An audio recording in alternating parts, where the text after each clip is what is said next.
আমরা অনেকের কাছ থেকে মৃদু সমালোচনা শুনেছি। উৎখাত করার আগে কেন আবার এইসব তাত্ত্বিক আলাপ কেন করা হচ্ছে? বাংলাদেশের একমাত্র নেতা তারেক রহমান, যিনি ফ্যাসিবাদের নাভিশ্বাসের উপরে দাঁড়িয়ে একদিকে যেমন গণতন্ত্রকে মুক্ত করার সংগ্রামের কথা বলেছেন, একই সঙ্গে বিজয় উত্তর বাংলাদেশে গণতন্ত্রকে প্রাতিষ্ঠানিক কাঠামো কীভাবে দেওয়া যায় সে ব্যাপারেও কিন্তু 31 দফার প্রতিশ্রুতি তিনি ঘোষণা করেছেন। নির্বাচনের প্রতিশ্রুতিতে তা আবার নতুন করে প্রতিফলিত হয়েছে। ক্ষমতায় আসার পরে তার প্রত্যেকটি এজেন্ডাকে বাস্তবায়ন করার জন্য উদ্যোগ গ্রহণ করা হয়েছে।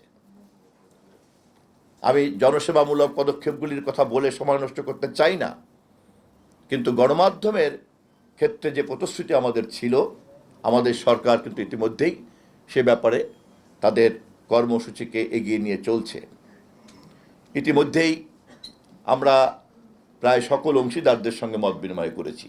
মালিক পক্ষ, সাংবাদিক পক্ষ, সম্পাদক পক্ষ, টেলিভিশন পক্ষ, অনলাইন পক্ষ, পোর্টাল পক্ষ, এখন নানান রকম পক্ষ গণমাধ্যমে আছে এবং আমরা দৃঢ়ভাবে বিশ্বাস করি সকলকে যদি আমরা ঐক্যবদ্ধ করে একটা কাঠামোর মধ্যে না আনতে পারি তাহলে কিন্তু আমরা আমাদের এই কাজটা করতে পারবো না।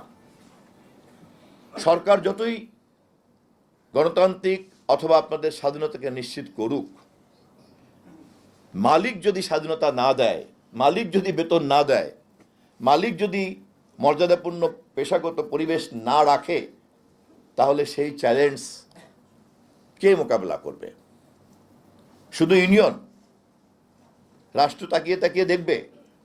এটিকে একটি নির্বাচিত কল্যাণমূলক রাষ্ট্রের দায়িত্ব হতে পারে? পারে না। অতএব রাষ্ট্রকে অবশ্যই সেই পরিমাণ দায়িত্বশীল ক্ষমতা থাকতে হবে, যেই পরিমাণ দায়িত্বশীল ক্ষমতা থাকলে পরে একজন সাংবাদিকের যেমন পেশাগত স্বাধীনতা নিশ্চিত করতে হবে,